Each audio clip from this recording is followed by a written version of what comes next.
Salut à tous, bienvenue chez l'Amadoué, ou plutôt bienvenue à la maison. Alors aujourd'hui vidéo spéciale sur les machines, donc les tondeuses pour tondre les lamas, les alpagas. On va parler des réglages, on va parler de l'entretien et on va faire un comparatif entre les deux machines. Alors, déjà, de quoi on parle ? Les machines, donc pour tondre les lamas, les alpagas, c'est les mêmes que pour les brebis. Et je vais d'abord vous montrer. Je vais déjà vous montrer les réglages. Voilà. Une petite pochette super pour mettre les peignes, les contre-peignes. Alors voilà. Ça c'est le peigne et ça c'est le contre-peigne. Donc le peigne le grand, le contre-peigne le petit. Et vous voyez, donc j'ai fait exprès de ne pas nettoyer mes machines, parce qu'hier j'ai fini de tondre, pour justement vous montrer comment entretenir les machines. Donc voilà comment ça se passe quand c'est monté. Bon, là, elle n'est pas réglée, mais voilà comment ça se passe. On a le peigne ici, le grand, et le contre-peigne en haut. Bon là, il est vraiment pas à sa place, mais c'est pas grave. Donc, ce qu'il faut bien regarder, c'est qu'ici, donc je vais essayer de bien vous montrer pour que vous puissiez bien comprendre. Voilà, là-haut, mon doigt, il est là mon doigt, là-haut, on a une différence de couleur sur la pointe. Vous voyez, il y a un endroit qui brille plus que l'autre. Je vous montre bien. Vous voyez l'endroit sur la pointe qui a été poli. Et bien c'est ça qui va nous servir de réglage. Donc le réglage, c'est la pointe du contre-peigne doit venir à 1,5 mm de la, enfin pas de la pointe, mais de la partie qui a été limée. Donc là, j'essaie vraiment de vous agrandir ça au maximum. Donc voilà, la pointe ici, qui doit être à 1,5 mm de la partie qui a été limée. Voilà, donc globalement, donc ça, voilà, c'est comme ça. Et c'est comme ça que ça se met. Parce qu'ici, il y a une gorge, regardez, dans ce sens-là. Le peigne va venir comme ça, et il va couper en frottant. Donc il y a deux réglages importants. C'est déjà ce réglage numéro 1, d'être à la bonne distance. Ça c'est important. Hop. Réglage numéro 2, après c'est la pression de coupe. Mais ça on verra juste après. Donc pour régler la machine, on a un outil qui est vendu avec. Hop.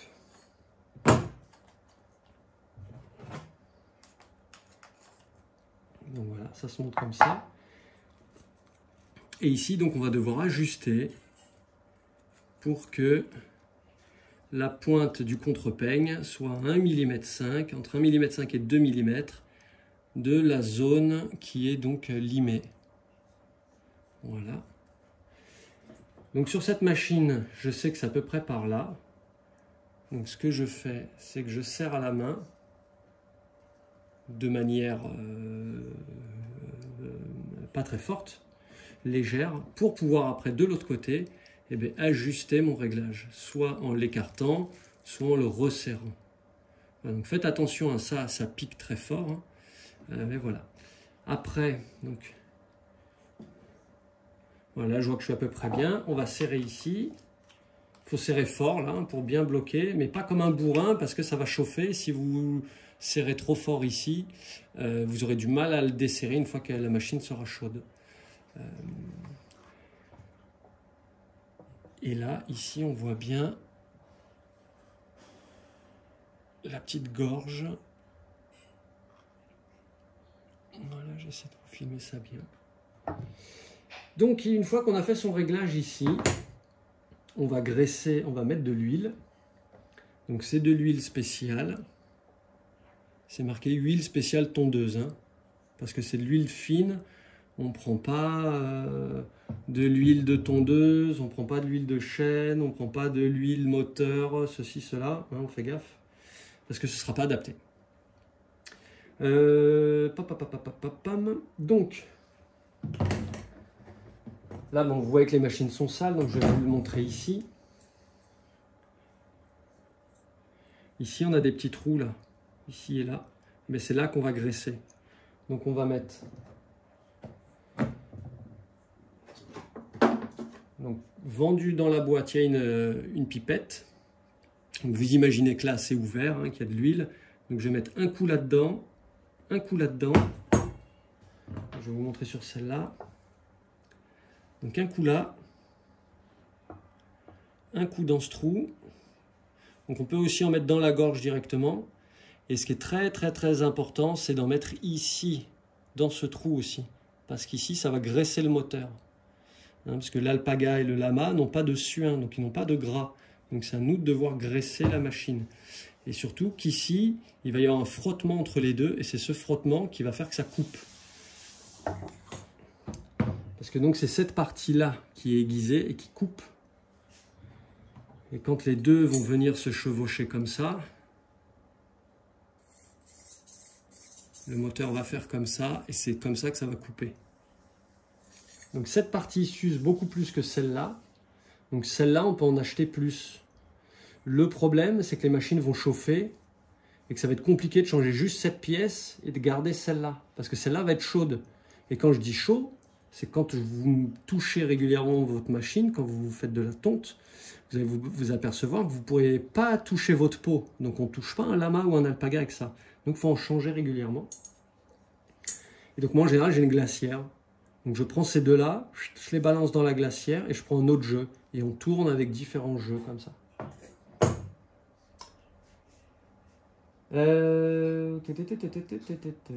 Donc deuxième réglage. Une fois qu'on a bien réglé sa machine ici, donc là, hein, je répète, une fois qu'on a graissé sa machine, là il va être temps de pouvoir tondre. Et là il faut ajuster ce réglage ici, cette molette, qui va permettre de serrer ou desserrer. Regardez, ici je le fais là. Là je desserre à fond. Hop. J'ai tellement desserré que je l'ai enlevé. On le voit mieux sur cette machine.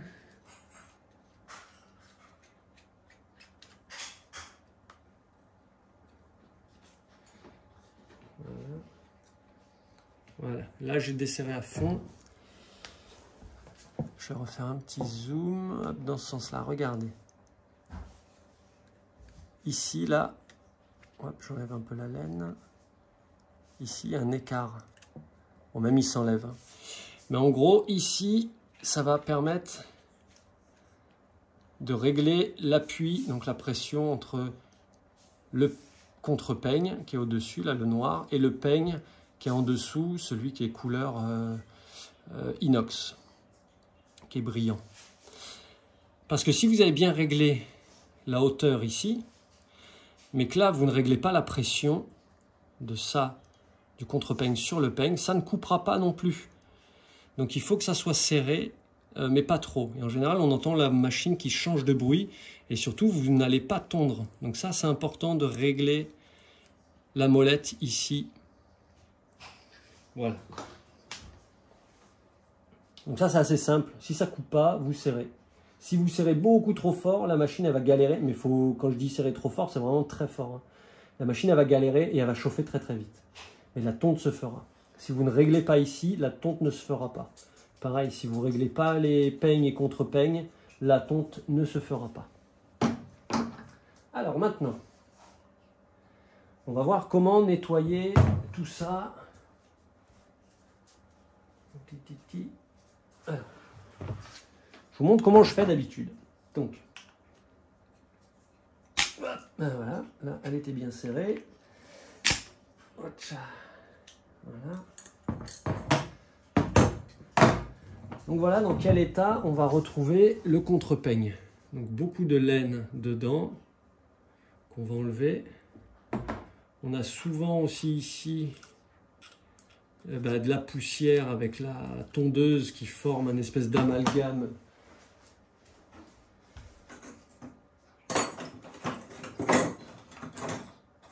Ah voilà. C'est toujours mieux quand on peut vous montrer. Oups. Alors. Voilà, j'essaie de bien vous montrer. Donc dedans, là, regardez.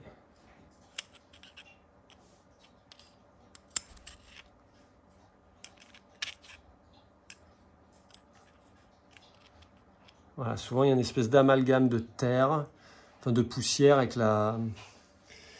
l'huile qui fait un peu comme de la terre. Donc ça, on va devoir l'enlever pour tout nettoyer. Avec les machines, vous avez une brosse. Donc on va brosser l'intérieur. Voilà. Moi souvent je rajoute un petit coup sur les côtés, à l'intérieur aussi.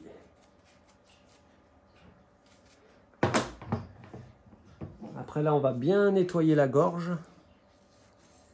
On va bien nettoyer les trous parce que c'est par là que va passer l'huile. Et on nettoie aussi l'autre côté. Parfois, vous voyez quand je mets comme ça sur la tranche, regardez ici, il y a un petit peu de terre. Je vais vous en montrer d'autres.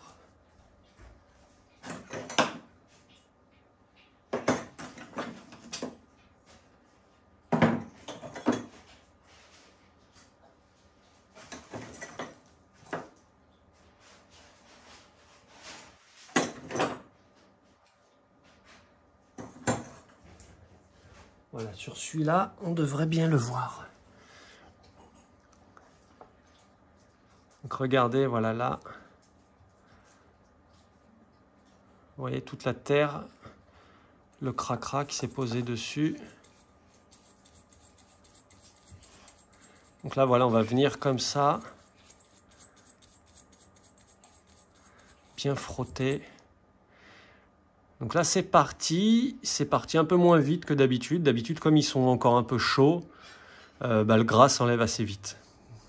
Donc ça, voilà, ça c'est le nettoyage des peignes et contre-peignes. Donc ça, c'est le peigne. Et les contre-peignes, c'est les petits. Hein. Voilà. Alors maintenant, place aux machines.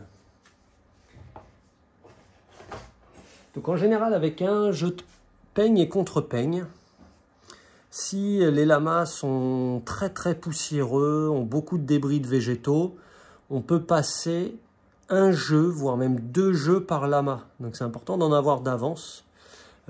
Si on les dépoussière un peu, soit avec un souffleur à feuilles, soit juste en passant la main et en enlevant un peu.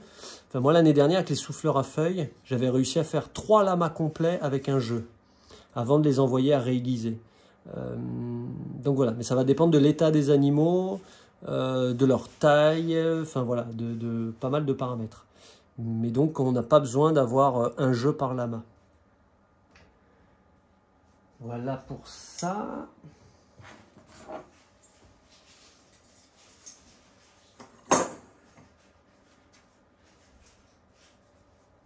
Alors maintenant je vais vous présenter les 2 machines.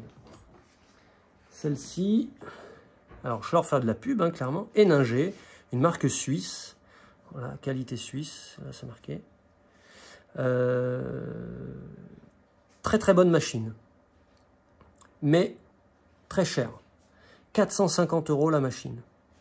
Elle est livrée avec une grande boîte, avec voilà, la burette pour l'huile, l'outil pour nettoyer, l'outil pour démonter, régler, un grand fil, ok, super. Celle-ci maintenant, il n'y a pas de marque. C'est acheté sur internet, 80 €. Donc 4 fois moins cher.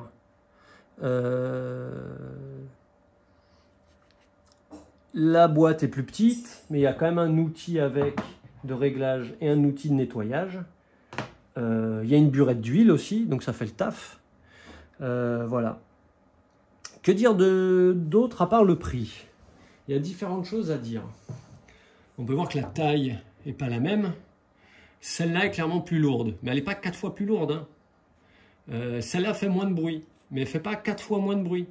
Donc c'est intéressant de comparer voilà, les deux. Moi, le point le plus important pour moi, c'est le poids et le bruit. Enfin, surtout le bruit. Celle-là, elle fait vraiment plus de bruit. Donc pour moi, déjà le premier, c'est moins bien. Pour les animaux, c'est pareil, ça fait plus de bruit. Après, celle-là chauffe beaucoup moins. Parce que regardez, ici, là, on a des aérations qui donnent par là. Ça sort là. J'essaie de vous le montrer comme ça, là, ici. Petite mise au point, voilà. Là, ici, regardez, c'est tout ouvert ici aussi, voilà. Et à l'arrière, on a un petit capot où là, ça aspire de l'air par ici. Donc ici, la laine vient se coller. Donc là, il faut souvent aussi nettoyer, passer un petit coup de brosse, mais c'est pas gênant. Comme la machine est très bien aérée, elle ne chauffe pas. Cette machine-là, la Heininger, regardez, il y a juste des aérations ici, mais vous voyez que c'est tout gras, tout plein de laine. Donc l'aération, elle n'est pas super ouf. Et après, le capot, il est à l'arrière ici. Alors, comme c'est une machine top, tac, ça se démonte. On peut voir un peu à l'intérieur. Mais voilà. Donc ça s'encrasse pas trop, mais c'est bien d'y mettre un petit coup de temps en temps. Voilà pour ça. Celle-là, elle a 2 vitesses. Une vitesse là, 2 vitesses là. Clairement, moi je tourne tout le temps en deuxième. Celle-ci, hop là, pardon. Celle-ci, elle a soi-disant 6 vitesses. 6 et 1. Moi, je suis souvent tout le temps en 4 ou 5e pour justement limiter le bruit, quoi. Donc la vitesse, ça va être le nombre de va-et-vient par seconde, hein, par minute. Voilà, ça va du coup faire beaucoup plus de va-et-vient. Donc voilà la différence. Clairement, ça c'est du fabriqué en Chine, hein, mais j'ai rien contre les Chinois. Hein. Si on leur demande de faire de la mauvaise qualité, ils font de la mauvaise qualité. Comme vous et moi, hein, si on ne vous paye pas cher, hein, vous n'allez pas vous donner à fond dans le travail. Hein, c'est la même chose. Donc déjà, petit souci. J'ai un des picots là pour la prise qui a pété. Donc j'ai dû couper la prise et chercher chez moi un vieux truc qui marchait pas, voilà, et faire un genre de raccord, quoi. Bon, ça fait le taf. Clairement, comme je dis, elle est 4 fois moins chère, mais elle n'est pas 4 fois moins bien. Donc les deux sont intéressants. Celle-là, elle chauffe énormément. Comme elle n'est pas aérée, enfin pas assez aérée à mon goût, au bout d'un moment, je ne peux plus la tenir en main.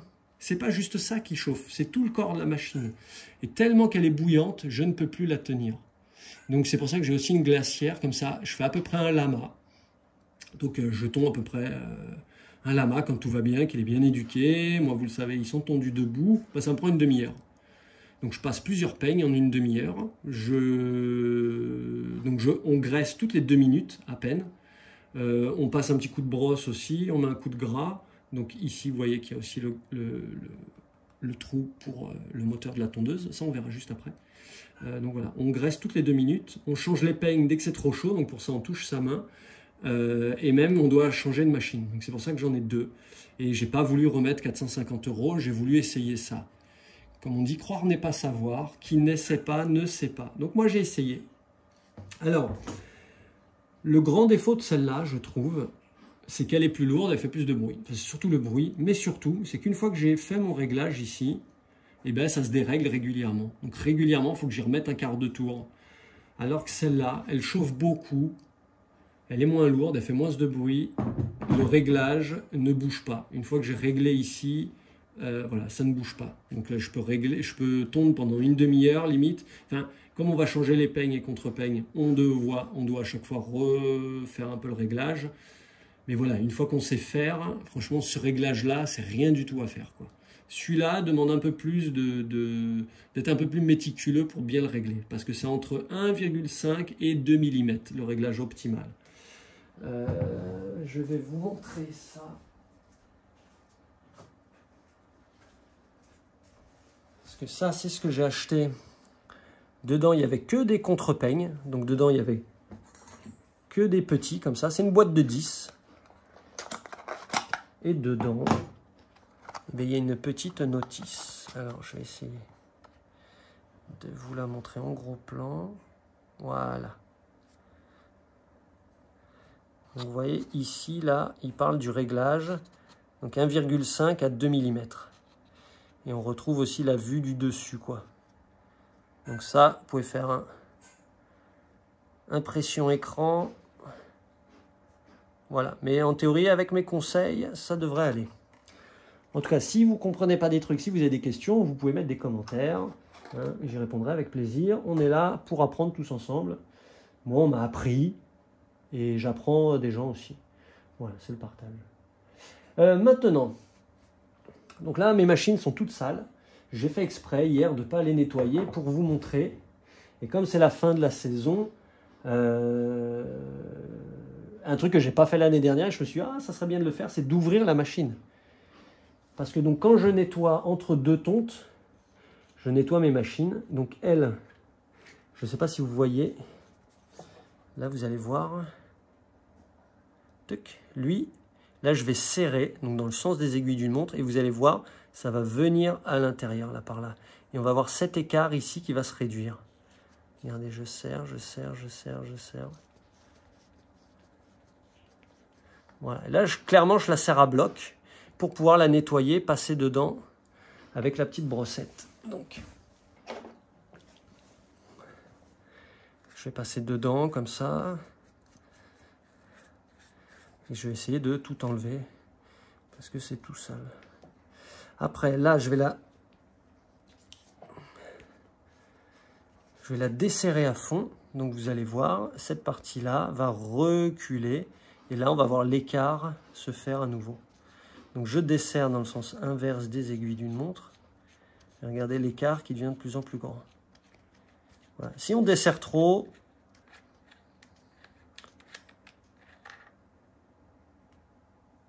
lui, il s'en va. Mais c'est tout. Donc, il n'y a rien à craindre par rapport à ça.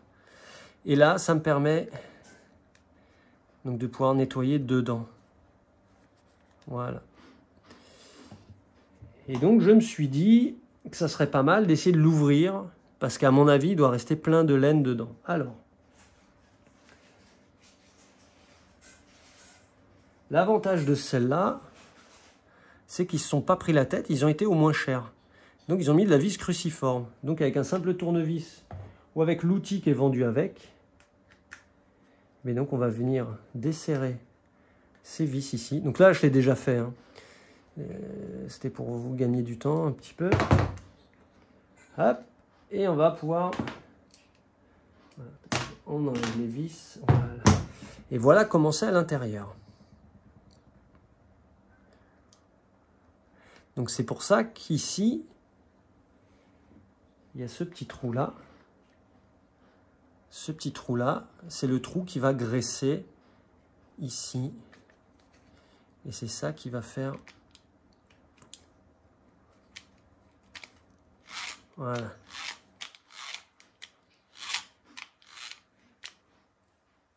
Ça va bouger. Et donc vous voyez, tout est bien cracra dedans. Pareil, regardez le capot, dans quel état il est. Donc tout ça, on va pouvoir le nettoyer facilement, juste en enlevant les deux vis qu'il y a dessous. Ici, ça, je ne vous conseille pas de l'enlever. À mon avis, ça enlève tout le moteur, là.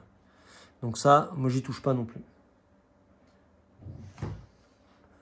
Donc après, bah, pour nettoyer, ça va être simple. Ça, je ne vais pas vous le montrer vraiment. Hein, mais c'est d'enlever avec la brosse. De passer bien partout. Et donc là, on voit... je vais essayer de vous montrer. Là. On voit... Regardez, on voit plus la lumière si je mets mon doigt. Hein? C'est donc parce qu'il y a vraiment une aération qui se fait par là. Donc ça, c'est pour ça qu'elle chauffe beaucoup moins. Donc ça, c'est top. Voilà, on va tout enlever. Bon, ça, je ne vais pas vous faire un tuto nettoyage parce que vous imaginez bien ce qu'il y a à faire. Mais voilà, on va tout nettoyer. La Héninger, eh bien, comme c'est qualité, eh bien, on a des vis spéciales avec un tout petit embout.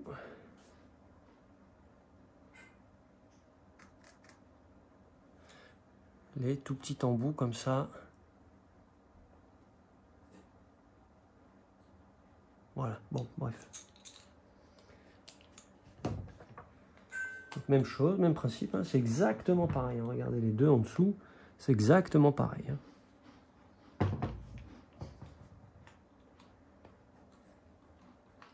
Sauf qu'il y en a une avec des vis très classiques, qui coûtent pas cher, et il y en a une avec des vis un peu plus sophistiquées, voilà, et un peu en inox, donc plus durable. Hein.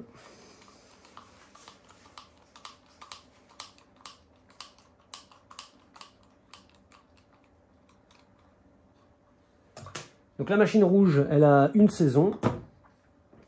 La Héninger a déjà 2 saisons. Et regardez dedans. Regardez toute la laine qu'il y a, c'est tout dégueu. Donc là, pareil, on retrouve la grosse bille au fond. Attendez, je vais enlever ça. Qu'on ne soit pas embêté. Voilà. Donc ça, vous voyez, c'est comme l'autre.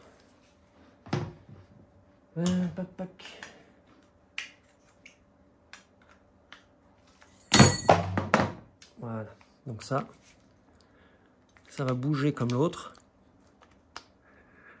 Hop, c'est très dur, je vais pas m'acharner. Donc là, voilà, tout ce que ça enlève, quoi. Donc ça, c'est bien à faire de temps en temps.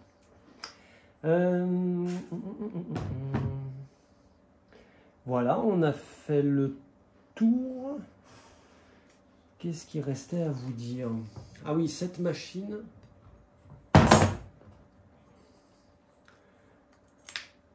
Cette machine est beaucoup plus simple à régler. Parce que là, ça arrive au taquet.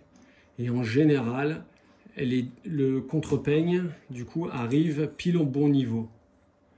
Je ne sais pas si ça a été fait exprès ou pas. Mais la Héninger, il y a beaucoup plus de distance. Je vais vous mettre un deuxième là, pour vraiment comparer.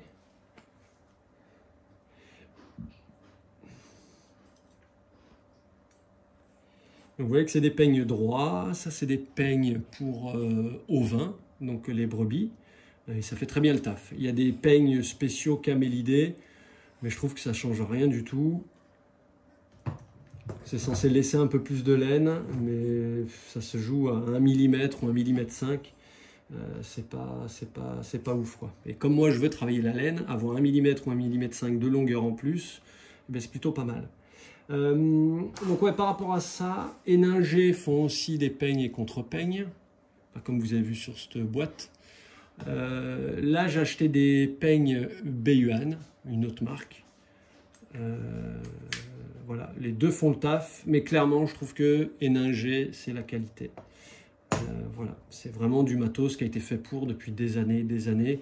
La Beiyuan c'est plus des genres de copies du Héninger, quoi. Mais ça fait le taf aussi, hein. Voilà, c'est comme la machine, hein. C'est pas pour se déplacer, pour aller faire vos courses. Vous pouvez le faire en Ferrari, mais avec une Clio, ça fera le job aussi, hein. Et là, c'est clairement la même chose, quoi. Là, on a un truc, voilà, très léger, très silencieux, mais qui chauffe. Là, on a quelque chose de plus rustique. Voilà. Donc ouais, le réglage ici, il n'y a quasiment pas à régler. Ça arrive droit tout seul, donc ça c'est pas mal. Voilà. Quoi dire de plus? Je pense qu'on a fait le tour. Maintenant, donc ouais, le matériel que j'ai avec moi toujours, c'est un ciseau à laine en plus. Donc pareil, lui on va le graisser. Là, comme c'est la fin de saison, je vais tout graisser. Tout ce que je garde, ça va rester dans le gras pour pas que ça rouille. Donc les peignes, les contre-peignes, c'est pareil. On va essayer d'entreposer ça, que ça reste bien gras. J'ai ma pince à onglons pour couper donc les onglons. Ça pareil, il faut que ça reste gras. Et donc dans cette petite mallette, dans cette petite sacoche, eh bien, je vais pouvoir ranger tout mon matériel, tout ce dont j'ai besoin. Et pareil, ça va rester gras. Donc l'idéal pour que ça reste gras, c'est de le mettre dans un petit papier plastique ou un papier d'une boulangerie, les papiers un peu papier cartonné, quoi. Ça marche aussi. L'idée, c'est juste que ça reste gras. Quoi dire d'autre? au niveau de l'entretien, du nettoyage.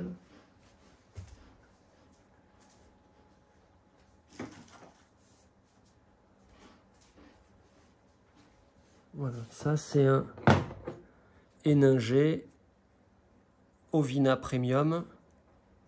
Et ça c'est le Beyuan. Donc ils sont quasiment pareils. 3, 4, 5, 6, 7, 8, 9, 10, 11, 12, 13. Voilà.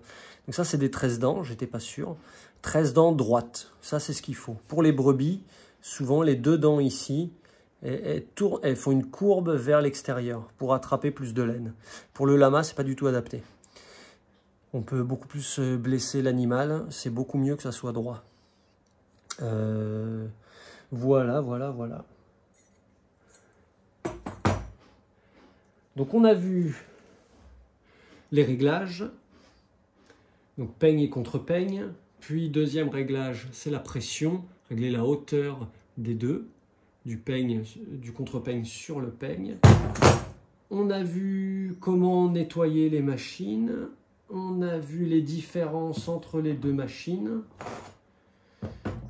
Et bien voilà, j'ai envie de dire qu'on a fait le tour.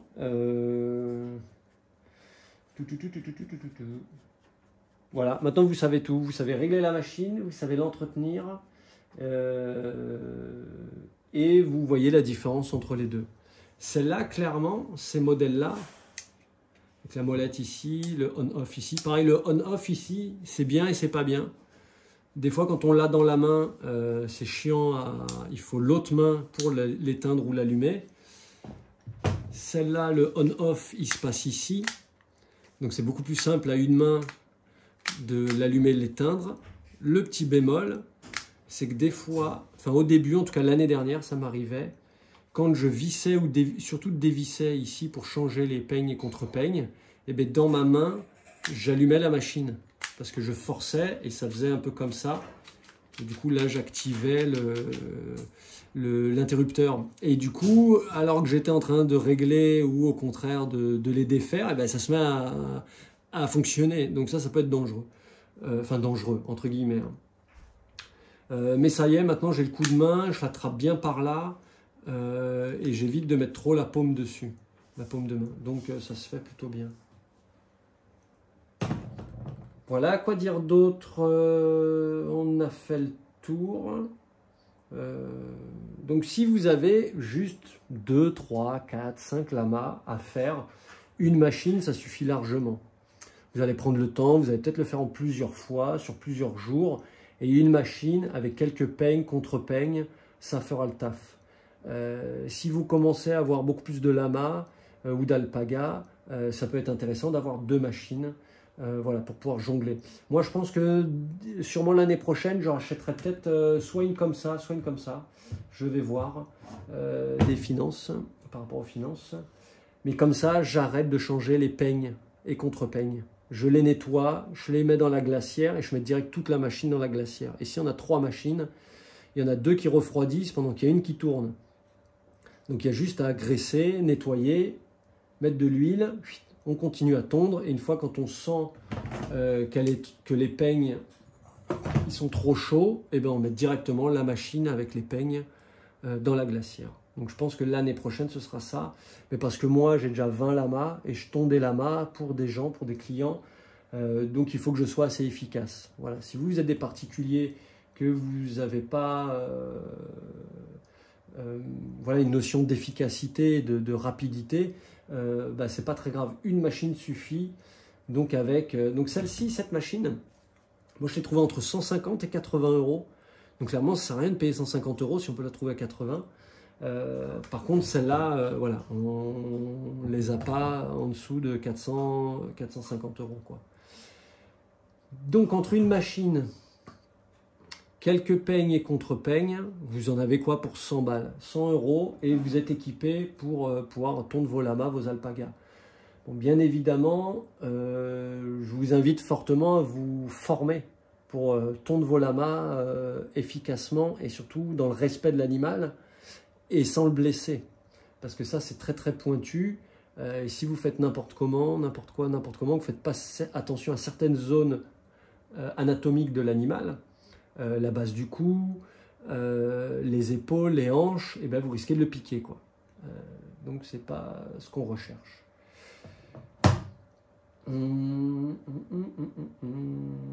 Ah oui, deuxième info, enfin autre info que je vous partage, c'est pour faire aiguiser vos peignes. Déjà pour acheter les machines, enfin sur celle-là notamment, et surtout pour acheter les peignes et contre-peignes, et pour les faire aiguiser. Il y a l'entreprise Schlumberger, S-H-L-U-M-B-E-R-G-E-R, Schlum, hein, à l'allemande ou à l'alsacienne, donc S-H-L-U-M, et Berger, B-E-R-G-E-R, en un seul mot. Les entreprises, voilà, Schlumberger, je ne sais plus où ils sont basés exactement, mais vous leur envoyez vos peignes et contre-peignes, et ils vont vous les aiguiser, monnayant voilà, un petit peu d'argent, et ils vont vous les renvoyer. Et ça va assez vite. Il me semble qu'entre les délais de frais de transport, en 15 jours, moi j'ai des peignes et contre-peignes qui étaient revenus. Maintenant, cette année, j'en ai acheté beaucoup plus pour en avoir d'avance. Là, par exemple, dans ma mallette, allez, je vous montre les mallettes. Ça, c'est donc la mallette éningée, avec le petit outil éningé qui va bien, grosse mallette. Donc ça, c'est tous mes peignes et contre-peignes que je pense qui sont désaiguisés. Donc vous voyez, hein, je ne les ai pas nettoyés encore. Hein. Donc il y a beaucoup de trucs dedans. Donc voilà, quand je sens que certains sont désaiguisés, je les mets de côté pour pas m'en resservir. Donc on a la burette d'huile. Voilà, donc mes burettes sont pleines. Ça, 500 ml, et bien j'ai passé ça. Bon, la burette là est pleine, dans l'autre elle est pleine aussi. Mais genre en gros, allez, on va dire que j'ai passé un demi-litre pour une quarantaine de lamas, quoi, quelque chose comme ça. Tondu entre l'année dernière et cette année. Non, même un peu plus que ça. Ouais, peut-être 50 lamas, alpaga, voilà. Donc il en faut quand même pas mal de l'huile. Il faut vraiment graisser régulièrement. Donc ça, c'est la mallette éningée. Voilà, je vous montre.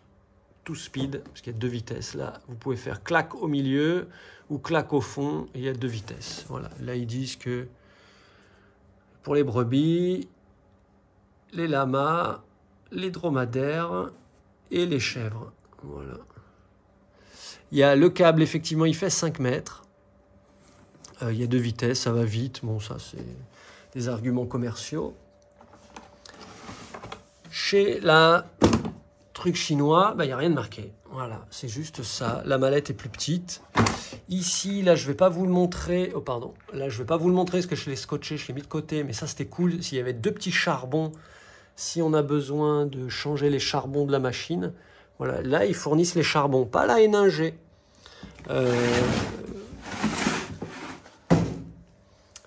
Voilà. La mallette est plus petite. Je ne sais pas si c'est comme les, vous savez, les hommes avec les motos et les voitures. Est-ce que la taille est inversement proportionnelle à la taille de l'engin de la personne? Je ne sais pas.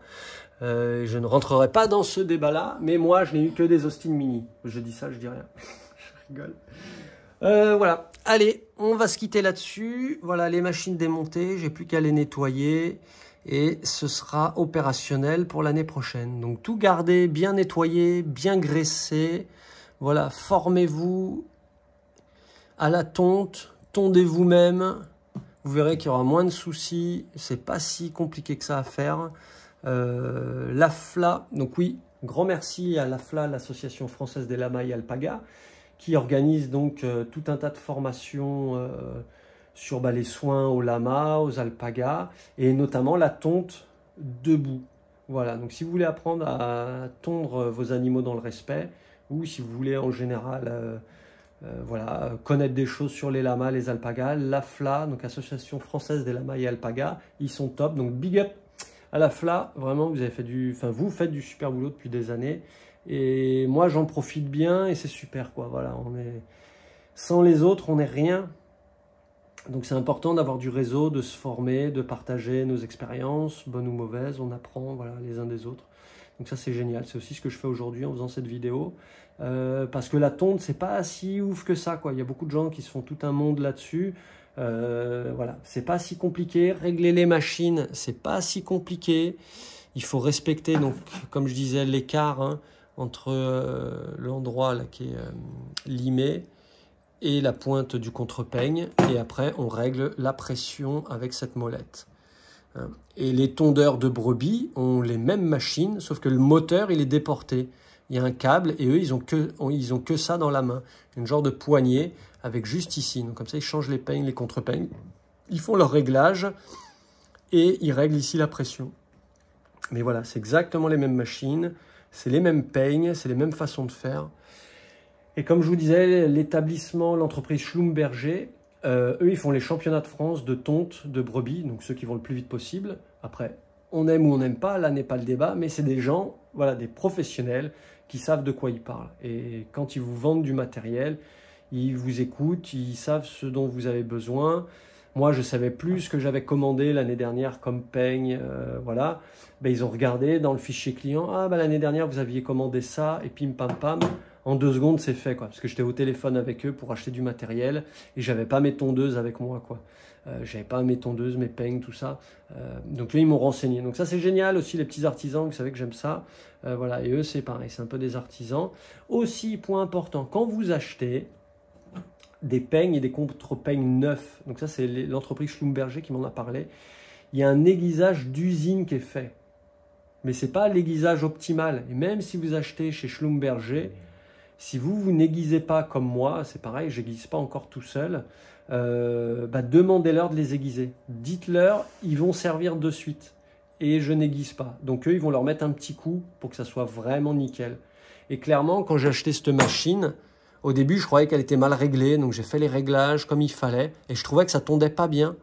Enfin, pas comme d'habitude. Et donc, sur le coup, j'ai mis ça sur le compte de la machine. Et en fait, non. C'était que les peignes et contre-peignes n'étaient pas hyper aiguisés, quoi. Enfin, pas ce que j'avais l'habitude, parce que du coup, moi, j'avais envoyé tous mes peignes et contre-peignes à l'aiguisage. Donc, ils sont revenus hyper aiguisés. Et quand j'ai testé celle-là, qu'ils n'étaient pas juste aiguisés d'usine, quoi, pas super aiguisés, j'ai clairement vu la différence. Donc ça aussi, c'est la petite astuce. Donc réglez bien vos machines, graissez-les régulièrement. Après, faites un bon nettoyage. Voilà, achetez du matériel de qualité ou pas. Enfin, voilà, comme je disais, celle-là, elle est très chère. Celle-là est beaucoup moins chère. Celle-là fait aussi bien le taf que celle-là.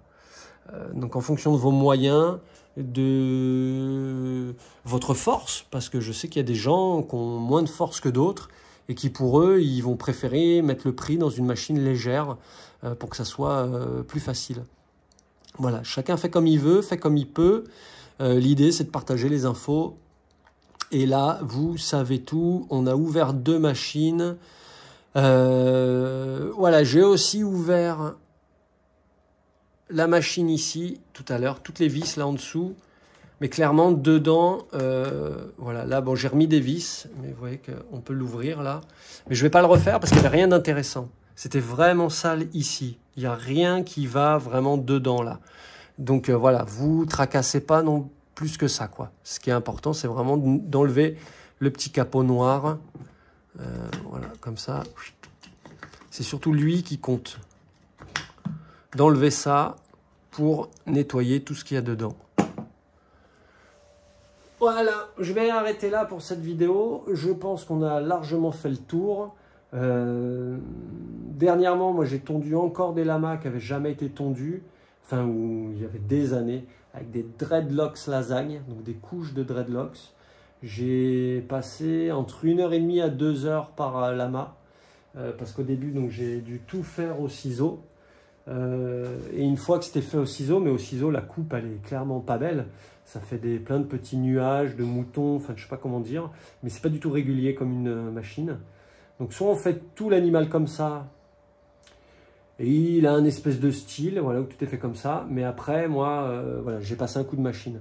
Donc ce qui fait que j'ai mis quasiment 2 heures par lama, mais ça arrive. Donc je préfère, voilà, donner des informations, que les gens puissent le faire, plutôt que de voir des animaux qui vont pas bien, enfin qui potentiellement vont pas bien parce qu'ils sont pas tondus, quoi. Donc voilà, vous savez tout. La N1G, la machine achetée sur internet, voilà, les deux, franchement je pense que c'est du bon matos les deux. C'est juste différent, c'est juste pas le même prix. La machine Éninger, il y a un câble qui fait 5 mètres de long, donc c'est quand même pas mal. Alors que l'autre, le câble est beaucoup plus petit. Donc moi j'ai toujours en plus une rallonge. J'ai bien sûr un touret pour aller chercher l'électricité loin, mais ça je l'attache au touret et après j'attache ma machine dessus. Enfin, je connecte ma machine à ça et du coup c'est plus confort. Voilà, allez j'arrête, sinon comme d'hab on peut en parler pendant des heures, mais là on a bien fait le tour. Donc voilà, prenez soin de vous, prenez soin des animaux. Si vous avez des questions, des je suis pas d'accord, des choses comme ça, ici c'est ouvert, on en discute, laissez un commentaire. Regardez mes mains dans quel état elles sont, je vous fais un gros bisou tout gras et tout laineux. Et je vous dis à très bientôt pour d'autres vidéos. Ciao ciao.